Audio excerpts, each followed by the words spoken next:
de San Marcos de Lugo podese visitar a mostra Estruturas de fusión do fotógrafo Lois Cid, Premio Galicia de Fotografía Contemporánea 2021. É unha radiografía arqueolóxica da paisaxe e das intervencións humanas. Vémola.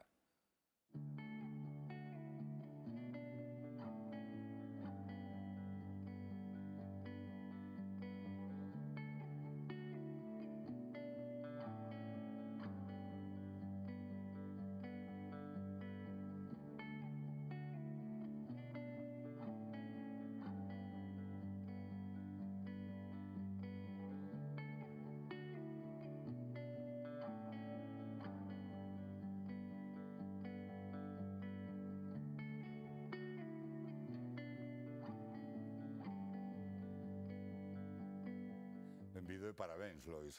Moitas grazas por convidarme. A vista das fotografías que acabamos de ollar e tendo en conta o título Estruturas de fusión, chego a unha conclusión. Xa cheguei a varias anteriormente, que non sei se as aprobarás, pero estamos ante unha obra que é bastante conceptual, non? Sí, a ver, a día de hoxe realmente calquera práctica artística que conleva un proxecto ten unha conceptualización detrás. Esta non é menos. Tamén é superimportante que na práctica, por lo menos para min, que haxa un pequeno disfrute, un divertimento para iniciala. Neste caso, sí, a conceptualización, como ben decías ti, parte desa mirada arqueolóxica aos lugares nos que hai unha construción, un derrubamento.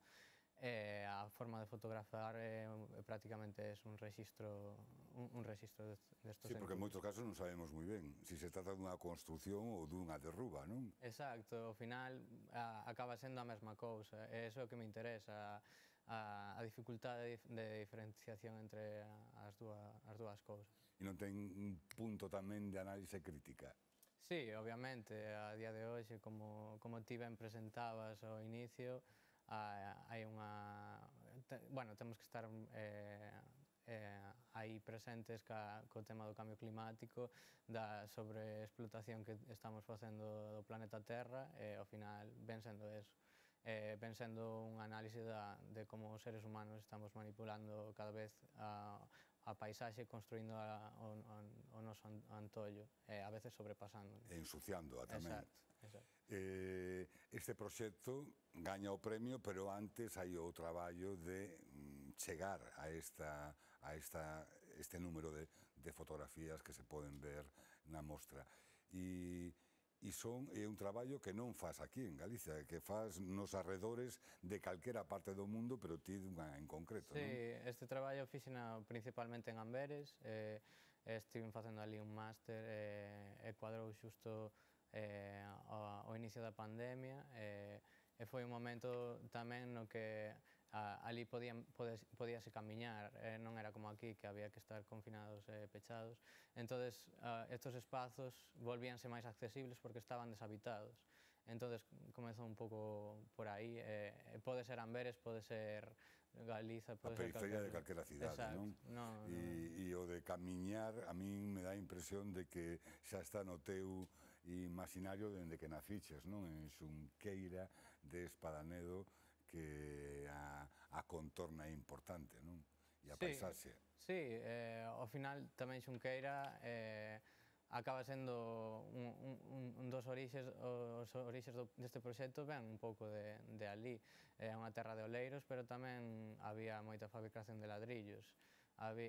Todo eso, ao final, acábate influenciando. Todo o tema da construción, de cando rebentou a burbulla inmobiliaria, tuveron que pechar tamén a última fábrica de ladrillos que ali había. Bueno, todo está relacionado, ao fin e ao cabo. E o branco e negro tamén ten relación, non?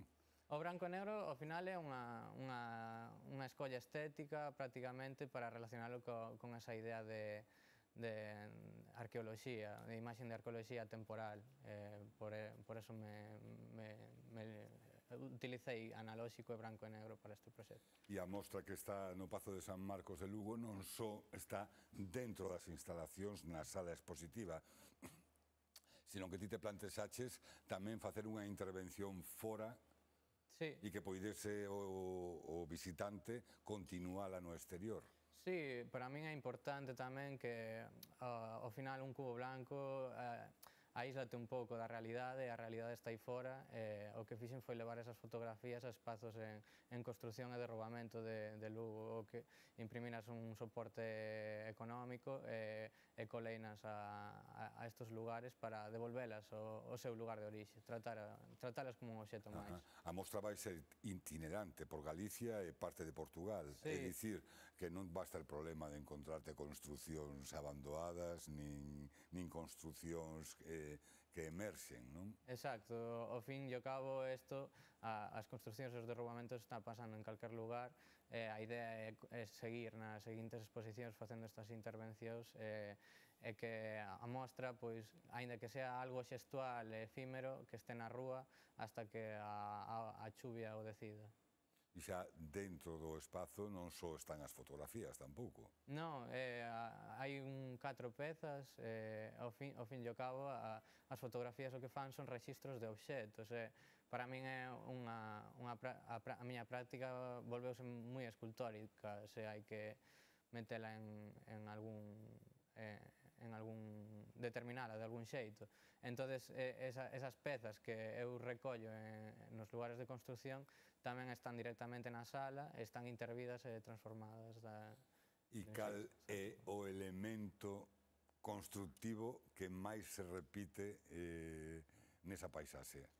Pois, penso que non é un elemento concreto, senón as marcas que deixa o ser humano, por exemplo, marcas de radial, materiais tamén de construcción como a madeira, soportes que son para a construción en sí, pero que non son empregados logo para soporte do edificio, senón que son materias máis efímeras que a madeira tamén acabase deteriorando e así.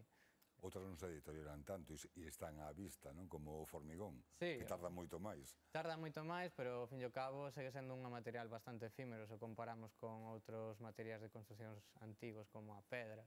Ao fin e ao cabo é un elemento que me interesa dende ese análise do efímero das construcións contemporáneas e como isto, comparado con outros métodos constructivos, vais a acabar en moi pouco tempo, digamos, que eses materiais van ser logo retransformados para novas construcións. Cando derruban un edificio, esos materiais moitas veces tritúranos e son empregados. De feito, eso interésame moito. E son no mellor dos casos, non? No mellor dos casos, porque esqueletes de estructuras hai por toda a xeografía do mundo, non? Totalmente.